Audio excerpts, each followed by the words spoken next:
Good morning, I am Kevin Price. Delighted to be with you. Going to spend some time talking to you about you and your business.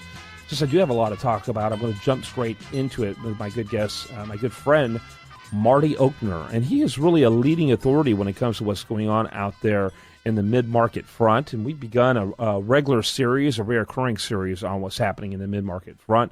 And Marty, welcome to the program. How are you? Tell us a little bit about your background and make sure we give your website as well. Wonderful. Thanks so much, Kevin, and it's really an honor to be on your program again. As Kevin had mentioned, I'm heavily involved in the middle market. We advise middle market companies to prepare themselves for sale, capital raise, merger. My website is shmcnglobal.com. It's SHM Corporate Navigators. And I also am chairman of ACG New York, and the Association for Corporate Growth New York chapter is actually the largest association of middle market executives working on transactions in the middle market, and actually brought one of my colleagues here from the ACG New York Board of Directors, who is a true authority on middle market private equity investing, and it's really an honor to have him here today, Mr. David Hellier. David, welcome to the program. How are you? I am doing well. Thanks for having me, and Marty, thanks for the kind intro. Why don't you start off with a little bit of an introduction about what you do and make sure you include your website as well. Sure. So I'm a partner at Bertram Capital, and our website is www.bcap.com for Bertram Capital. I oversee all of our deal origination. So I help our investment team find businesses that are potentially interesting for us to invest in, and then also help the team when we go to sell those businesses back out in the market after we've grown them. And prior to that, I was in operations. So I worked for and ran businesses, both early stage and startup, all the way through publicly traded companies prior to joining the private equity world. Very interesting. Your first question, Marty. Sure. So, David, it's really great to have this dialogue with you today. And Kevin, thanks so much for inviting us to the show, because I know that you've got a lot of middle market business owners who listen to your program. And a lot of what's top of mind right now in the market is, this is a really frothy M&A environment with some really high valuations. David's been really seeing this out in the market. It's been a trend that has been kind of protracted from last year into this year. So I wanted to get David's perspective on really how a company could look to prepare themselves for a sale or a capital raise. So for all those company owners right now who are listening in saying, hey, this really might be a great time for me to either raise some money or potentially sell my business.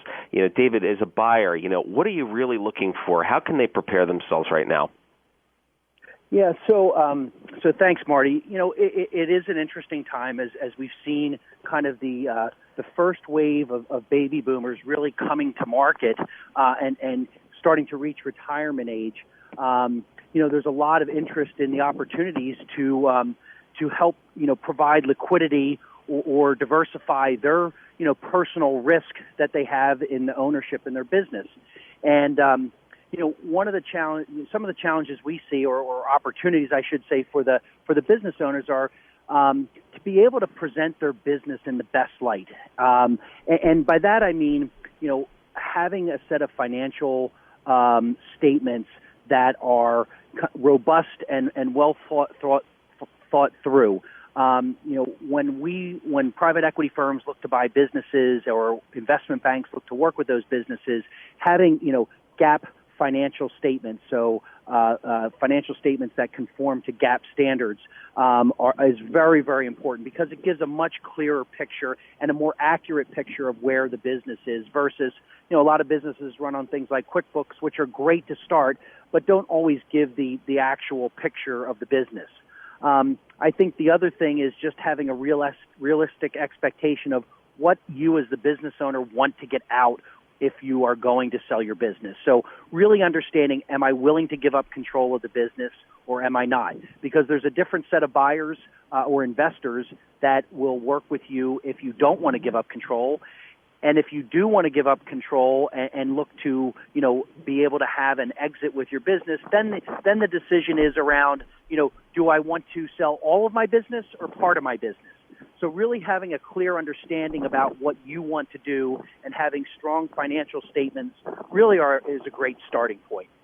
Yeah, that makes perfect sense. Let me ask you, what's the environment right now when it comes to the work you guys are involved in at Bertram?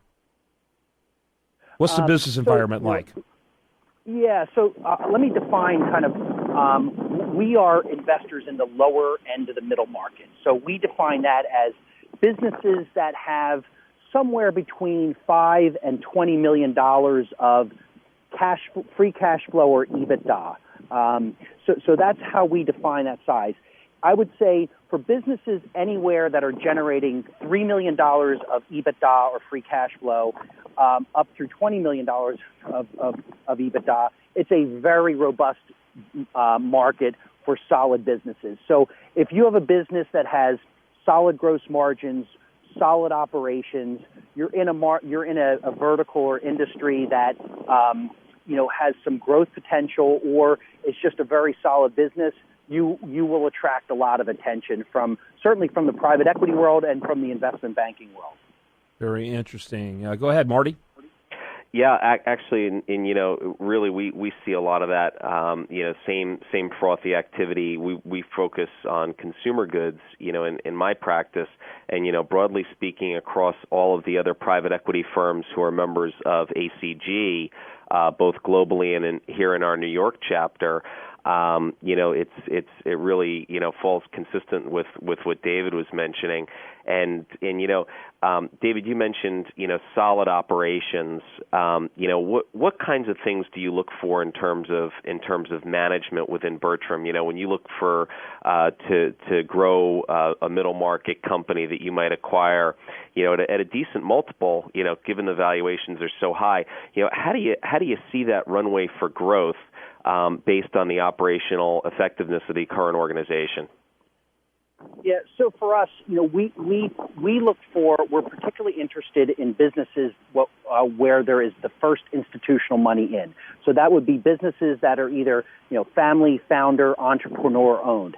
And what we look for are, in some cases, the owner or the management team wants to leave. We're okay with that. If a person wants to, see their exit fully out, as long as there's a solid set of managers underneath them, that's good for us.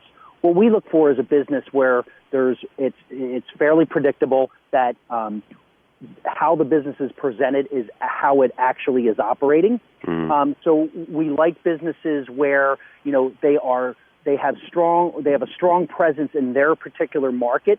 That's usually evidenced by, strong gross margins or gross profit in the business. We look for businesses that typically don't have a lot of concentration in a smaller set of customers. So a typical kiss of death for a lot of private equity firms is, one major customer that's 30, 40, 50% of the business. And that's another thing I would suggest to business owners as they're looking to prepare to sell. If you can diversify your base of customers as you prepare to sell, that's going to put you in a much better position, because where you as the owner might not see the risk of having a single large customer because you have a really good long-term relationship. As an investor, that brings a lot of risk because that relationship may not be completely portable in the sale or in the investment. Got to wrap it up with that. Thank you so much to both of you gentlemen. Appreciate it so much. Marty Okner and David Hellier. And both of them really well-versed in what's happening over there in the mid-market arena. Thanks to both of you. Appreciate it, guys. Thanks so much, Kevin. When we come back, a bunch more for you. I do want to remind you, best content here shows up over there at usdatareview.com. And you're listening to The Price of Business.